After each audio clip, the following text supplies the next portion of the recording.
Bank में job लेने से पहले आपको ये जानना होगा कि बैंक एग्जाम के जो सिलेबस होते हैं दोस्तों, किसके, तो बैंक एग्जाम के जो सिलेबस होते हैं तो क्या वे एक जैसे होते हैं। अगर आप न्यू एस्पिरेंट हैं, अगर आप न्यू एस्पिरेंट है और चाहते हैं कि नहीं 2025 में हमको बैंकिंग सेक्टर में ही जॉब चाहिए, बैंक में ही हम काम करना चाहते हैं दोस्तों, बैंक में ही हमको सिलेक्शन चाहिए, तो आप सबसे अहम बात ये दोस्तों, आपको सबसे पहले ये जानना होगा कि बैंक के जो 6 मेन एग्जाम हैं वे और उनके सिलेबस क्या एक जैसे होते हैं। अगर उनके सिलेबस एक जैसे होते हैं तो क्या क्वेश्चन भी उसी एक लेवल के आते हैं। तो दोस्तों हम सभी बातें करेंगे, सभी चर्चाएं करेंगे। जब तक आप इस वीडियो को शेयर करिए, लाइक करिए, चैनल को सब्सक्राइब कर लीजिए और हमारे साथ बने रहिए। आज के इस क्लास में जो आप उपस्थित हुए दोस्तों, ये जानने के लिए बैंक एग्जाम सिलेबस 2025 सबसे अहम बात दोस्तों, आप अच्छे से समझते हैं कि बैंक के 6 ऐसे एग्जाम जो IBPS के द्वारा कंडक्ट कराया जाता है। कैसे एग्जाम दोस्तों, तो पहला होता है IBPS RRB दोस्तों, RRB, जिसमें 2 एग्जाम क्लर्क, समझ रहे हैं दोस्तों, क्लर्क और PO, ये बात समझ गए। दूसरा आता है दोस्तों IBPS PO, इसमें भी 2 एग्जाम कंडक्ट कराए जाते हैं, जिसका होता है एक CSA जिसको हम लोग क्लर्क कहते हैं दोस्तों, इस वर्ष से नाम चेंज हो गया है, शॉर्ट में लिख लीजिएगा क्लर्क, ये बात अच्छे से समझ गए। दूसरा होता है दोस्तों PO।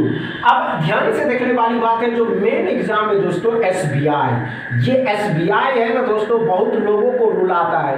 एक होता है क्लर्क, जिसको जूनियर एसोसिएट के नाम से जाना जाता है दोस्तों, क्या, तो क्लर्क, इसको भी शॉर्ट में लिख लीजिएगा क्लर्क, ये बात समझ गए।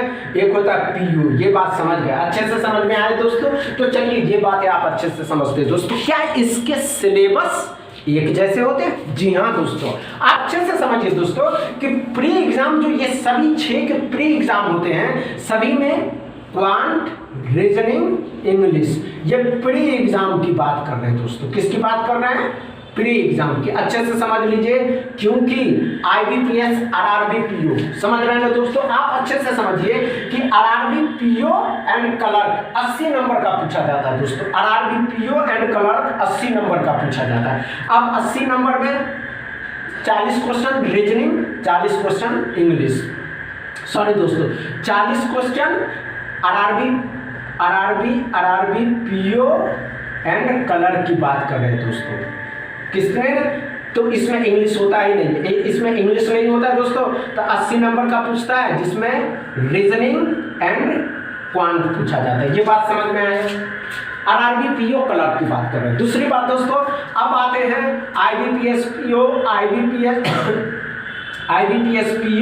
एंड क्लर्क की बात करते हैं दोस्तों। तो इसमें quant, reasoning, English, pre exam की बात कर रहे हैं दोस्तों, मेंस की नहीं।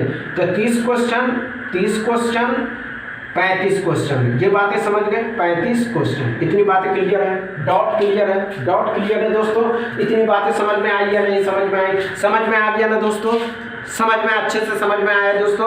और SBI क्लर्क भी इसी तरीके से क्वेश्चन आते हैं, इतना ही आता है। क्वांट, रीजनिंग, इंग्लिश ही आता है। क्वांट, रीजनिंग, इंग्लिश, किसकी बात कर रहे हैं दोस्तों? तो SBI की बात कर रहे हैं। समझ में आया? अच्छे से समझ में आया तो वीडियो को दबा के शेयर करिए, लाइक करिए, चैनल को सब्सक्राइब कर लीजिए। थैंक यू दोस्तों।